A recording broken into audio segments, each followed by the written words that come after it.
queridos. Gostaríamos de dar as boas-vindas aos participantes do Encontro Internacional de Ensino de Idiomas.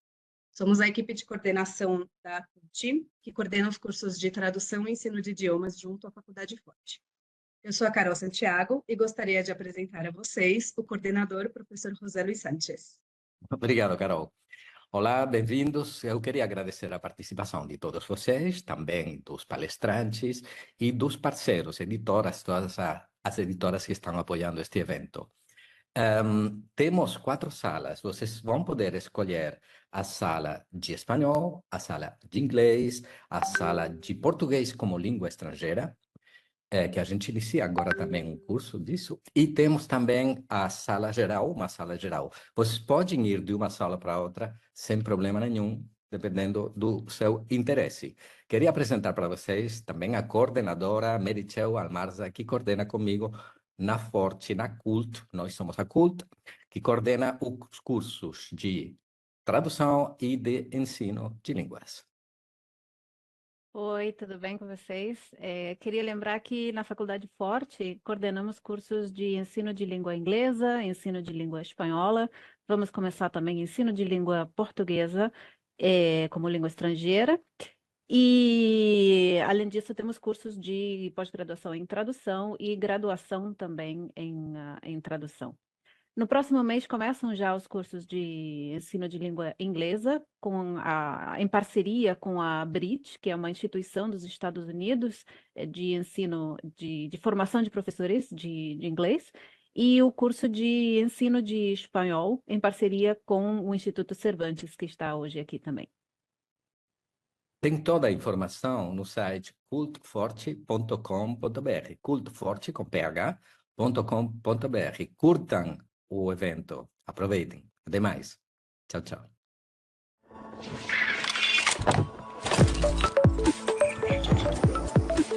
Bom dia, gente. Quero mandar um abraço bem especial para todo mundo que está aqui nesse sábado de manhã. Um beijinho para Ana Simões, que acabei de ver que está aqui com a gente, do GEM. Obrigada por estar aqui. Minhas convidadas que ganharam o sorteio também. Estou feliz por estarem aqui. Minhas sócias, Lucila e Graziella, do Grupo Sou Brasil. Então, vamos lá. É um prazer fazer parte desse evento. Quero agradecer à Faculdade Forte e CUT pelo convite. Fiquei muito feliz. Já fiz parte desse evento no passado, quando ainda era o encontro de férias, muitos anos atrás. Tô ficando velha! E que bom que a gente conseguiu fazer com que esse evento fosse online e assim todo mundo pudesse participar. É um prazer abrir a mesa de PLE. E hoje a gente vai falar sobre a minha paixão, que é português para estrangeiros e literatura. Então, os meus 2 amores. Estão dizendo que não podem ver minha imagem. Vocês não estão me vendo? Sim, né? Valéria não está me vendo. Valéria, habilita essa câmera. Eu não sei por que então. Será que se sair e entrar de novo? Isso, vou dar essa orientação, Pro. Não sei se você está no desktop ou no celular. Tenta sair da sala e retomar. Bom, vou compartilhar minha tela. Por favor, me digam se vocês estão vendo. Sim, tá bom. Esse Webex é tipo um Zoom, né? Mas não é Zoom. Hoje a gente vai falar, então, sobre literatura brasileira em aulas de PLE, aulas de português para estrangeiros. Quero compartilhar um pouco da minha experiência até aqui.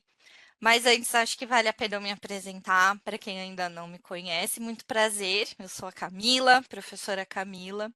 Eu sou professora de português para estrangeiros desde 2012. Atualmente eu crio conteúdo para a internet, capacito professores de português pelo Grupo Sou Brasil, com as minhas sócias, Lucila e Graziella. Em 2015, eu criei o canal Brasileirices no YouTube, então acredito que a maioria me conheça por causa do canal Brasileirices. E também agora a gente está comemorando 1 ano da revista Brasileirices, um novo projeto que estamos super felizes por poder desenvolvê-lo. E é isso. Então, desde 2012, eu estou por aí ensinando o PLE para todos os cantos do mundo, para esses estrangeiros gringos maravilhosos aprenderem essa língua que também é deles. Então, vamos lá. Hoje, já que a gente vai falar de literatura, eu queria começar com uma interação com vocês e perguntar, profa, vocês usam literatura nas aulas de PLE de vocês? Gostaria de ouvi-los um pouquinho antes da gente começar. Gostaria de saber as experiências. Vocês podem usar o microfone ou escrever pelo chat, o que vocês se sentirem mais confortáveis.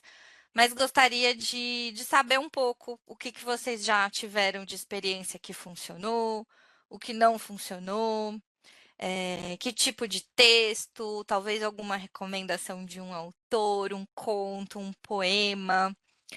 Ou não, nunca usou porque não funciona. Queria ouvi-los um pouquinho. Vou falar rapidinho, tá, Camila? Sou Elza. Por favor. Tá, eu Oi, uso bastante. Elza. Tudo bom, gente? Tudo ótimo. Tudo bem, né? Bom, assim, bem rápido para não tomar seu tempo. Eu uso crônicas, contos e às vezes excertos de livros, mas isso depende muito também do nível do aluno e do interesse que ele tem nessas coisas. Então, tem gente que fala de um filme que foi, talvez tenha uma referência de um livro, então eu costumo aproveitar esse momento que a literatura abrange tudo, né? Língua e cultura, história, geografia. Então, é isso que eu faço basicamente. E é muito, muito lindo, é muito prazeroso, tá? Só isso que eu vou só para deixar o pessoal falar agora. Amei, obrigada. E também gostei dos comentários, porque eu compartilho exatamente das mesmas dores e questões, né? Online Teacher, qual o seu nome? Porque aqui tá Online Teacher. Ela disse que, em geral, usa contos, crônicas e poesias. É exatamente o que eu vou falar nesse encontro aqui hoje. E livros longos só para os mais avançados. Então, concordo. Vou falar um pouco da minha experiência desde o ano passado com um projeto mais específico de literatura. Nilba falou um pouco de crônicas, poesias, contos, mas preciso saber mais sobre o tema. Sim, vamos compartilhar aqui. Sofia disse que acaba usando trechos de livros contemporâneos, mas nem todos os alunos têm interesse. Isso, com certeza. Gostei do comentário da Sofia de usar trechos. Eu acho que é um comentário fundamental, porque muitas vezes, no começo, quando eu comecei a dar aula de português, eu me sentia um pouco ansiosa com essa coisa de dar um filme inteiro, dar um livro inteiro, dar uma coisa inteira. E eu comecei a perceber o poder de usar só um trecho, um capítulo. Por um tempo, eu tive um projeto no YouTube que se chamava A Primeira Página, que eu lia a primeira página de romances brasileiros. Isso também é muito interessante, né? É só a primeira página, talvez um primeiro capítulo, para que sirva aí de porta de entrada para ver se o aluno se interessa em continuar, ver se o aluno talvez tenha alguma suposição de que rumo aquela história vai tomar, para onde que ela vai. Então, tem inúmeras possibilidades. O que eu quero dizer é que, às vezes, o tamanho assusta, né? Um livro de 300 páginas, como é que você vai passar um livro de 300 páginas numa aula, né? O acesso também é difícil. Quando a gente tem alunos pelo mundo, às vezes não dá para comprar o livro, não é todo mundo que tem Kindle, não são todos os livros que estão no Kindle. Então, às vezes, por que não só passar um trecho? Então, adorei o comentário da Sofia, porque eu compartilho da mesma experiência. Oi, Geise. Geise estava falando que usa contos e crônicas. Sofia falou de textos do Cortella, legal. E a Lucila, meu aluno ficou interessado em literatura de cordel, que conheceu por meio da xilogravura. Ó, que legal, né? Teve acesso por outro caminho. Angélica, oi, Angélica, bom dia. Falou que os alunos gostam de perceber que é possível ler Clarice e Machado. Uso mais contos e crônicas e quadrinhos. Quadrinhos, gente, nossa, que material maravilhoso. Tem muita coisa no Instagram também. Tem gibis antigos da Mônica no Insta, e com esse recurso de carrossel, de caberem até 10 quadros, tem muita coisa disponível, muitos artistas contemporâneos também. E aí, queria pegar esse gancho do comentário da Angélica, quando ela diz que os alunos gostam de perceber que é possível ler Clarice e Machado. É um comentário muito importante, e a Valéria também usa quadrinhos. Mas sobre a Angélica, um comentário muito importante, porque a gente tem essa grande sorte, privilégio, eu diria, de fazer parte do país que produz a nossa literatura. E a literatura brasileira é muito rica, ela vai para caminhos muito diversos. Há muitos anos tem muitos autores muito conhecidos, e os nossos autores são muito traduzidos. Então, eventualmente, os nossos estudantes eles vão conhecer um Jorge Amado, eles vão conhecer uma Clarice, um Machado de Assis, até mesmo um Paulo Coelho, porque são os autores mais traduzidos da nossa literatura. Então, o autor, o estudante ele já sabe daquele autor, talvez já saiba até daquela história, leu o livro na língua deles, e quando ele entra para o mundo do PLE, existe essa curiosidade e talvez até um desafio de falar, não, eu quero ler na língua original, né? Quantos de nós, quando aprendemos uma língua estrangeira, não temos esse desafio pessoal?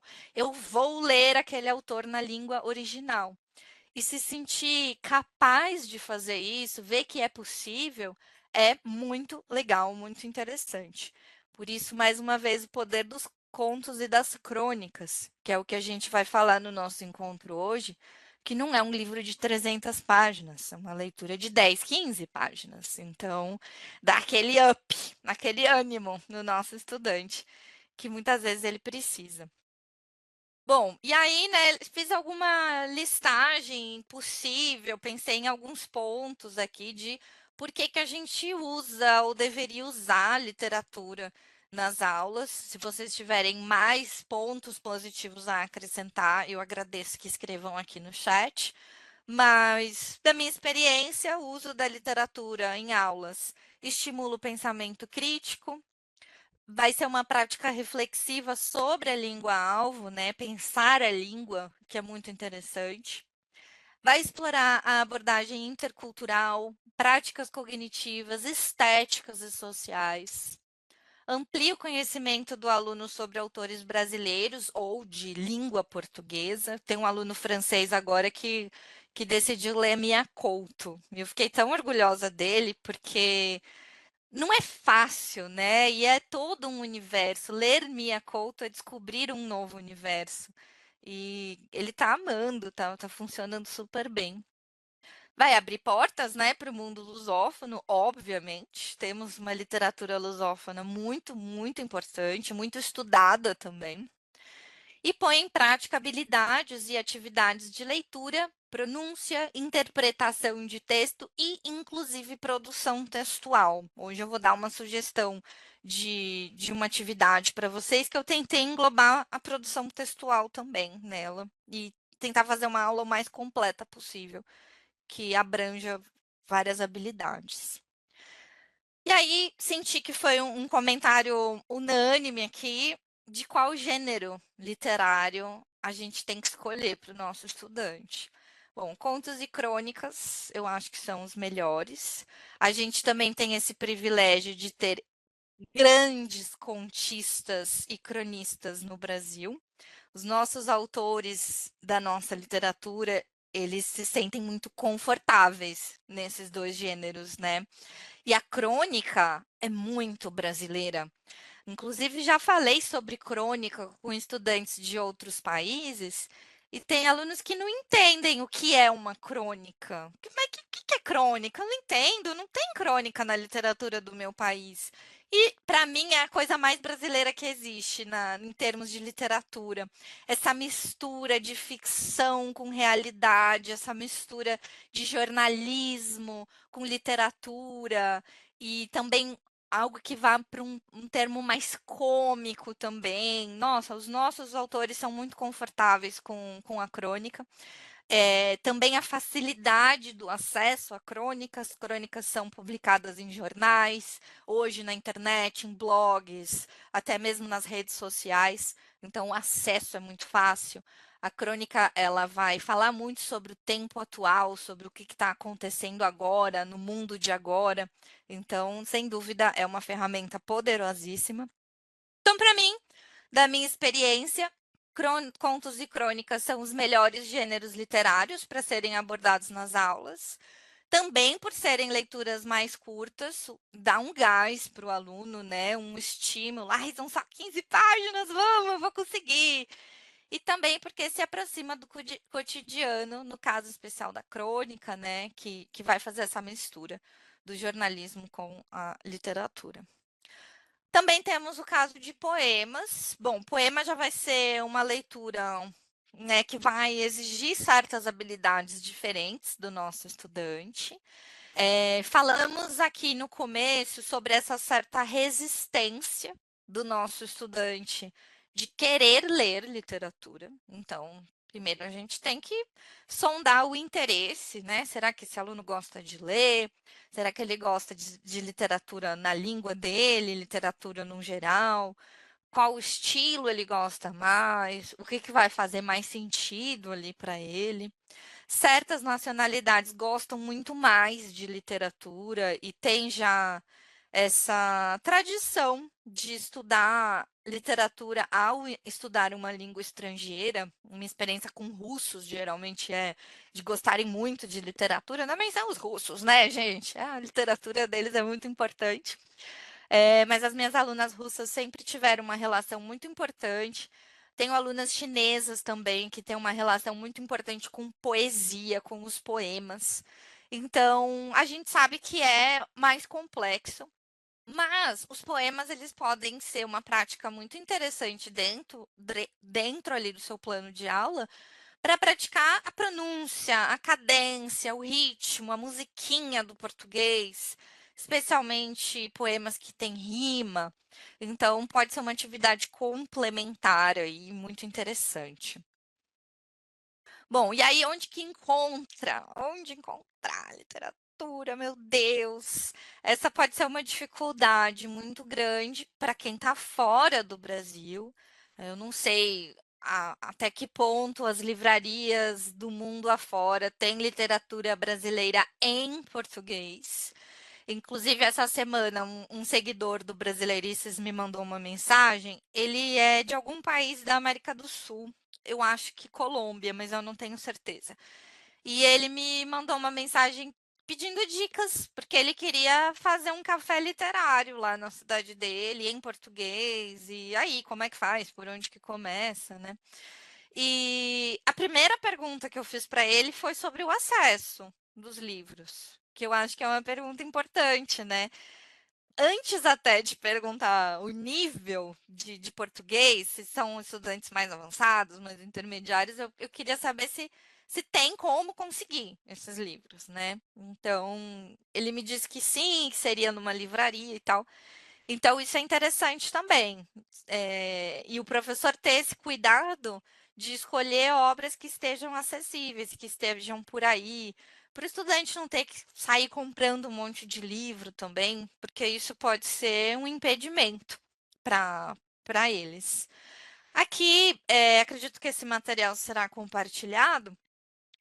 Eu gosto muito desse mapa que foi feito pela Super Interessante, que tem o mapa do Brasil e o principal autor, que, né, assim, não gosto muito dessas generalizações, mas amei que São Paulo é Mário de Andrade, porque foi o autor que eu estudei. Mas é que a gente tem tantos outros.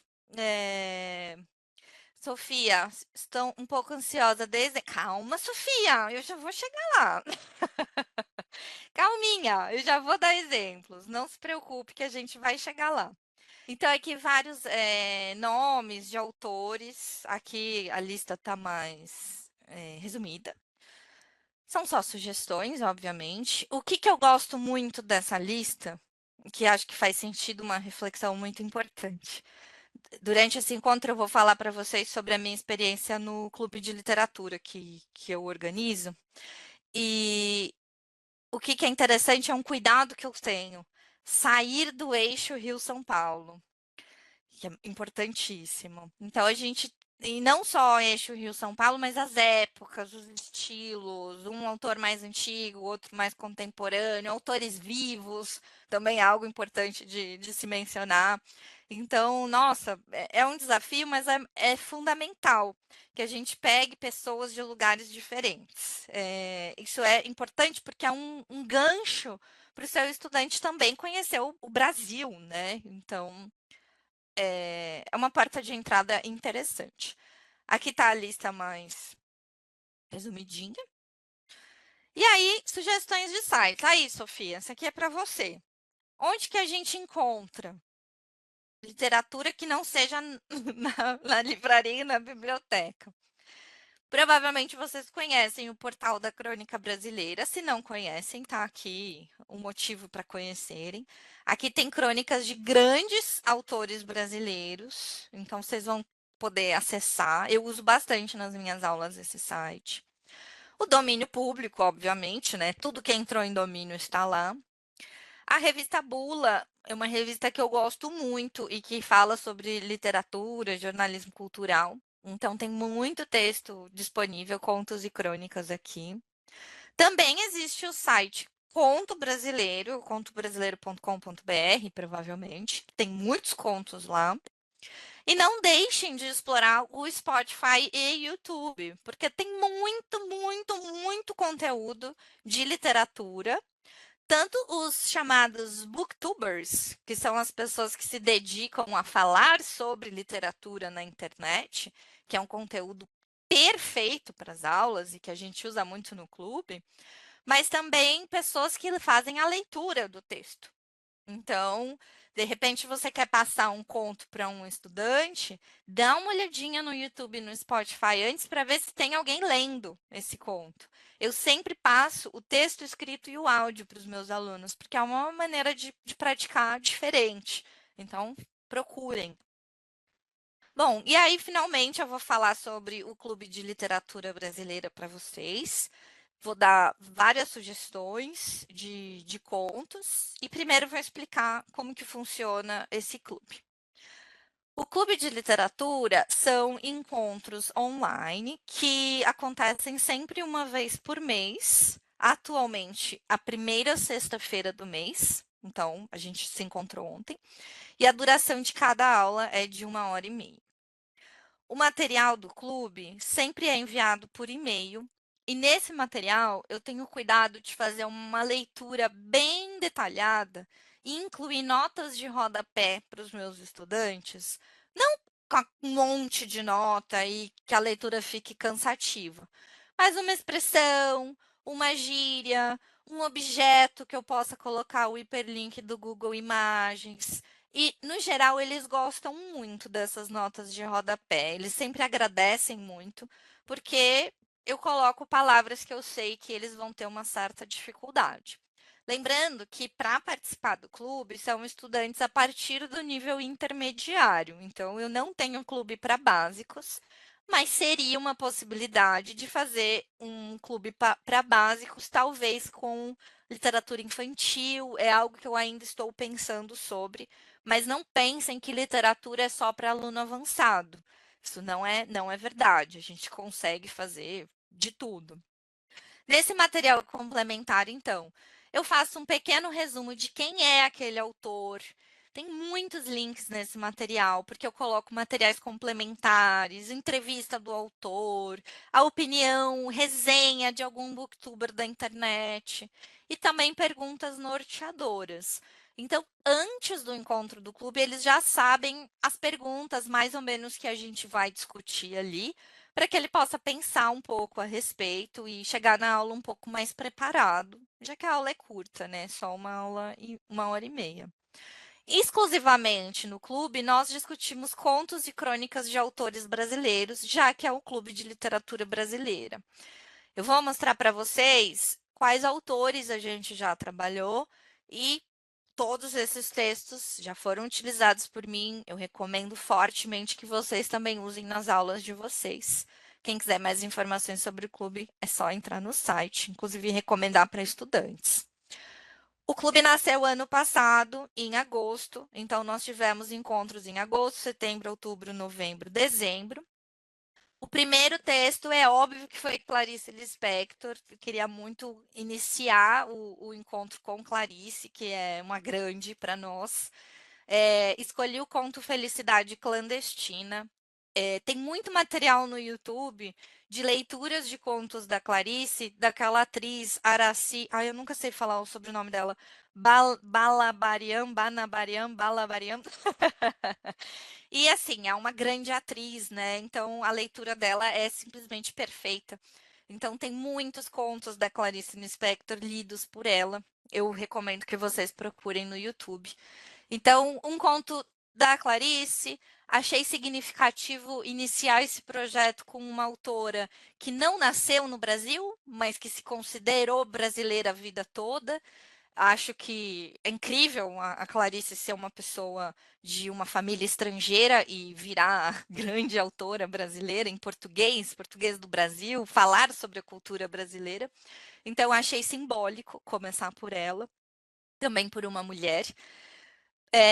Usamos a crônica Recordação do Antônio Prata, que eu vou mostrar para vocês daqui a pouco.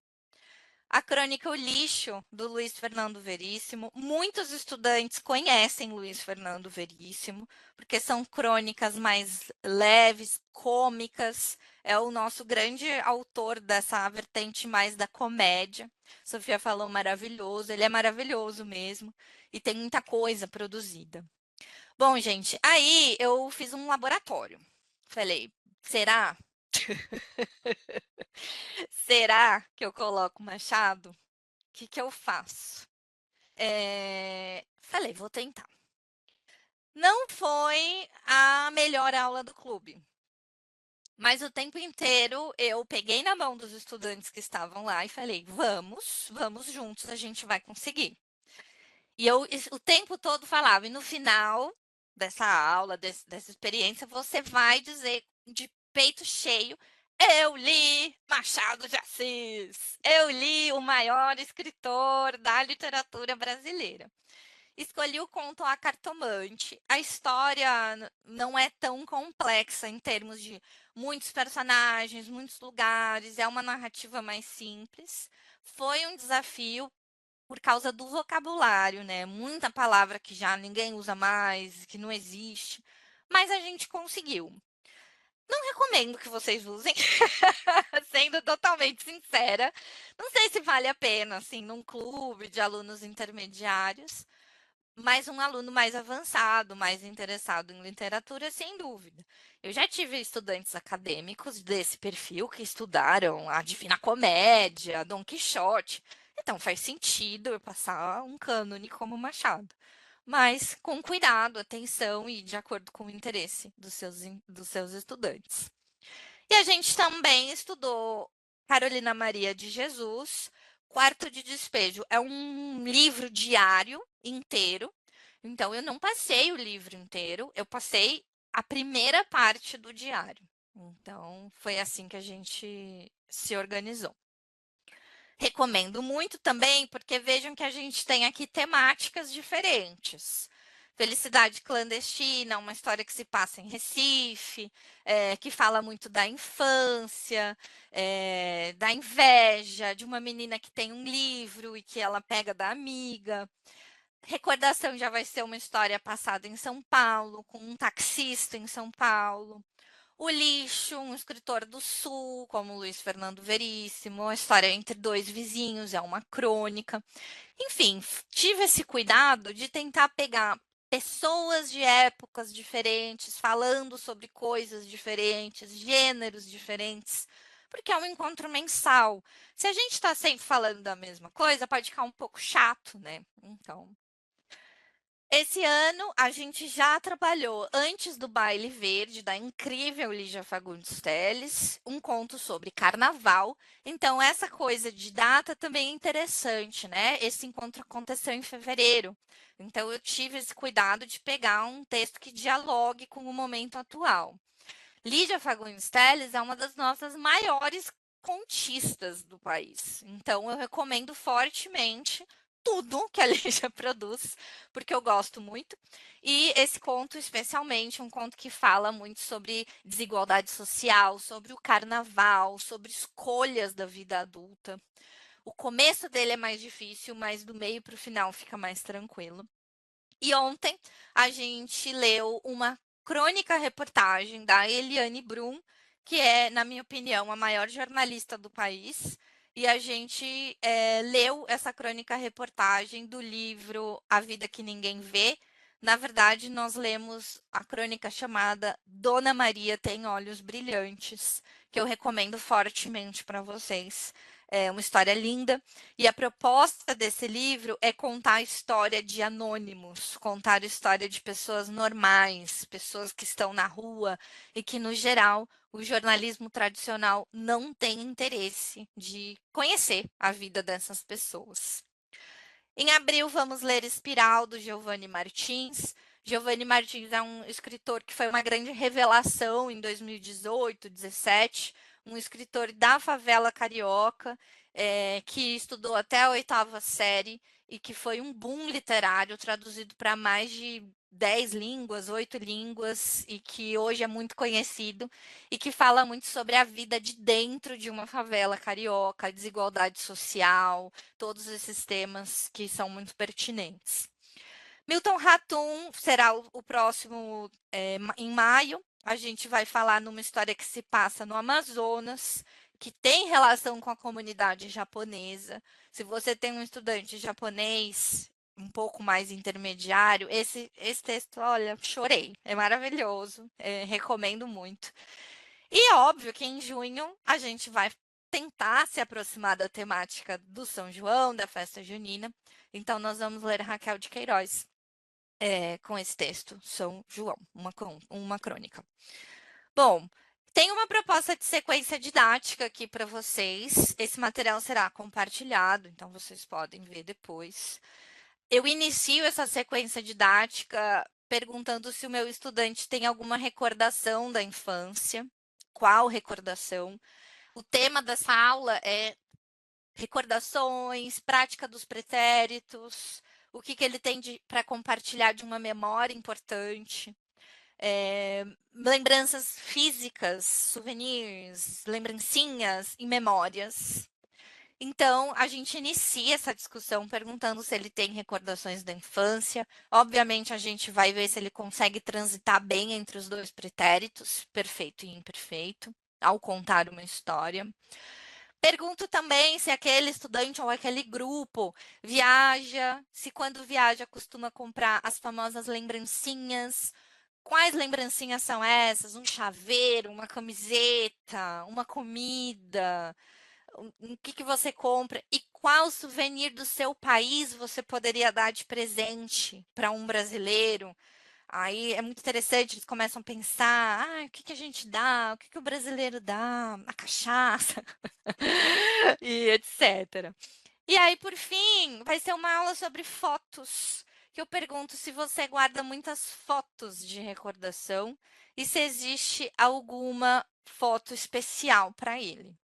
Por que essa pergunta? Porque é o que vai conectar com a crônica. Infelizmente, acho que eu não tenho tempo de ler essa crônica, adoraria, porque ela é lindíssima. Mas é uma crônica que conta a história de um taxista que, quando o passageiro entra no táxi, ele fala assim: hoje a gente ia fazer 25 anos de casado. O passageiro se assusta, né? Uma crônica do Antônio Prata. Como assim? A gente ia fazer 25 anos de casado.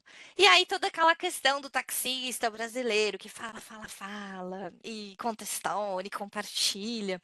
E ele conta que naquela data, a Geise conhece, é maravilhoso mesmo esse texto. Que naquela data ele e a esposa fariam 25 anos de casado, mas pela narrativa a gente percebe que ela morreu, ele é viúvo agora, e aquela seria a data do aniversário.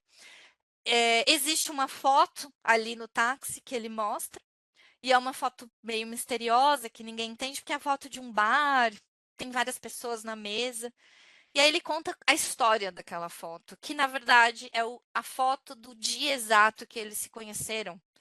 Só que naquela foto não tem tem foto dos dois, eles não estão na imagem, porque é simplesmente a data e o local que eles se conheceram, mas não tem a foto dos dois. E no final dessa história ele fala que ele vai morrer com essa dúvida de será que a gente já chegou? Será que a gente já tinha ido embora? Será que a gente ainda ia chegar? Vou morrer com essa dúvida, ele diz no final dessa história.